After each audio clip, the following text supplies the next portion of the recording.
Shut down by 10 every night since mid-November. The Valley Today's Brian Sherrod joins us live in downtown Fargo with more details on what's all in this new order from the governor. Good morning, Brian. And good morning, Jordan. This all comes from Governor Doug Burgum's executive order to let these bars and restaurants go back to their regular normal business hours starting at 8 this morning. And that's in literally almost 1 hour that they'll be able to go ahead and do that. Now, this does come from the low, or decreasing, I should say, hospitalizations and active cases when it comes to COVID-19 within our state. Now, before, bars and restaurants had to have their doors closed by 10 at night. So this will help them out in general, since most bars and restaurants are able to make the most of their money at the nighttime hour. But there are some restrictions. 50% capacity and not more than 150 people at a time.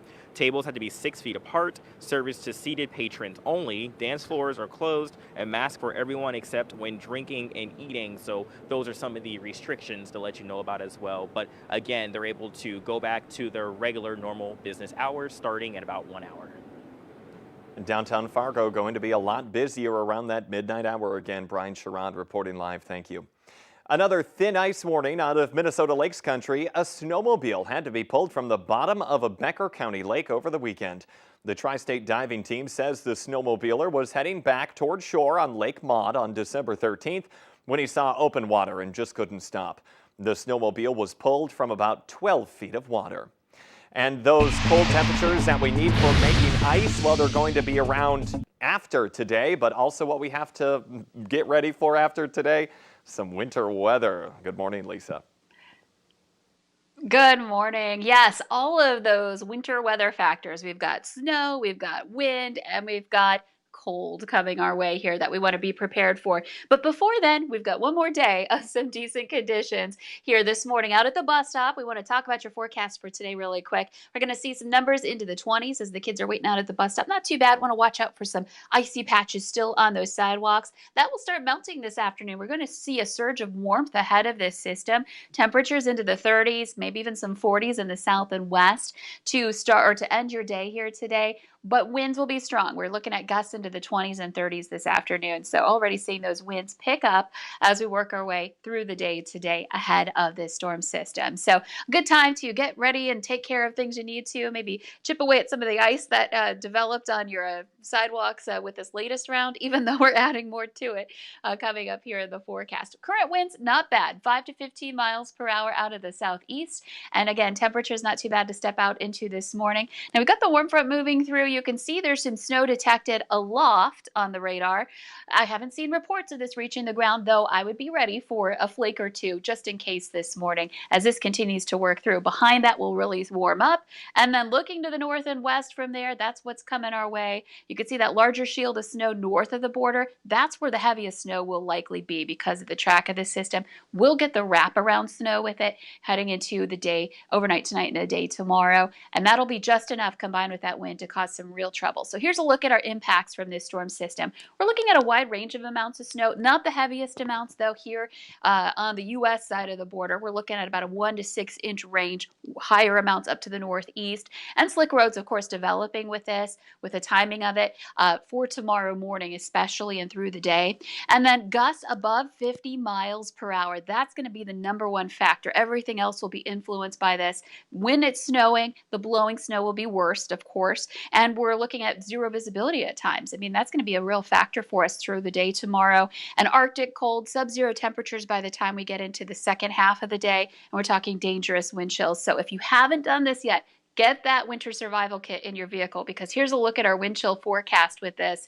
They're going to be plummeting. This is through the day Wednesday. Heading into the afternoon, they get worse, into the nighttime hours tomorrow night, and into Thursday, wind chills 20s to 30s below Wednesday night. And I just want to zip ahead to Thursday really quick here. For your morning hours for your Christmas Eve, we're talking 30s to 40s below. We haven't felt that yet, and that's where frostbite can set in pretty quickly. So you want to be prepared for that. For Christmas Eve, quieting down but cold, and we start to try to work our way out of it on Christmas Day. At least it'll be quiet, and we'll have a fresh coating of snow for that white Christmas.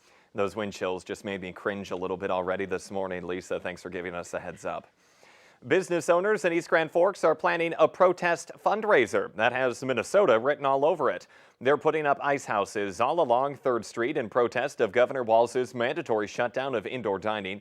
The protest is set for January 9th from noon to 8 p.m. They're asking that you pay $40 to set up an ice house and order takeout from an East Grand Forks business. That money will then be split between Joe's Diner and the Boardwalk, which are both facing legal action from the state for reopening early.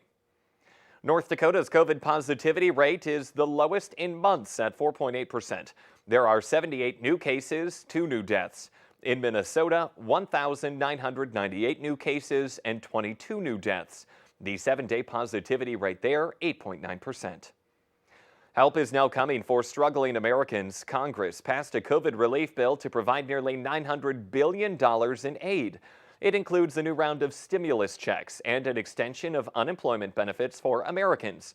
The agreement includes stimulus checks of up to $600 per person for individuals and $1,200 for married couples, with an additional $600 for each dependent under the age of 18 living in the same household.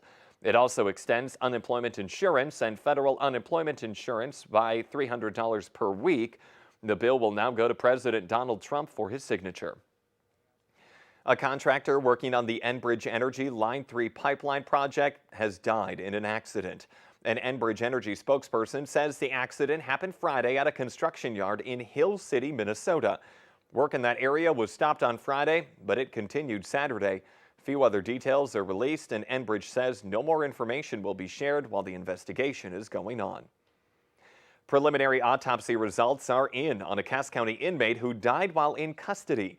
The North Dakota Bureau of Criminal Investigation and the Cass County Coroner's Office says 41-year-old Luke Leducer died from a medical condition. Deputies spotted Leducer having a medical emergency last Friday during their 5 p.m. mealtime. They started some life-saving measures but were unsuccessful. The sheriff's office is working with Leducer's family and anticipates making a formal statement sometime later this week.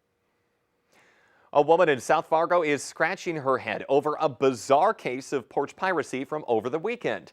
Emily Meyer says someone walked up to her home on 15th Street South and took a package by the door. But then they replaced her stolen package with a different one, which had also been stolen. Ring doorbell footage shows the porch pirate grabbing the package, putting it in a grocery bag, and then replacing it with another one before heading back to the car. The strangeness, it doesn't all end there, though. Meyer says that a short time later, a different person came up to the door with the original package. However, the gift that was supposed to be inside it that she bought for her son, it was missing and replaced with frozen food. Meyer said that this strange incident really just caught her off guard. We live in a pretty quiet, pretty secure, small neighborhood. So our neighbors are looking out for us.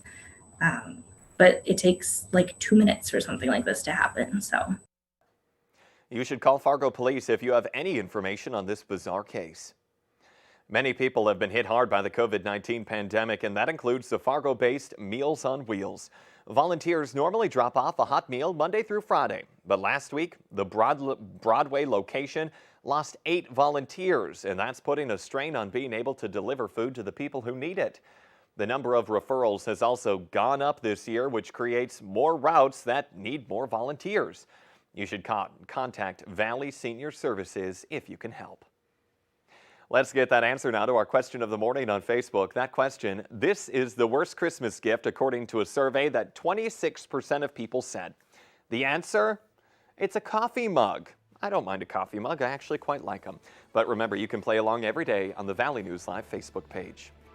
The Today Show and CBS This Morning are just about to start, but we roll on the Fargo CW. There you can find more from Lisa Green as she tracks a winter weather system that's going to bring snow, wind, and intense cold. That's right after this on the CW.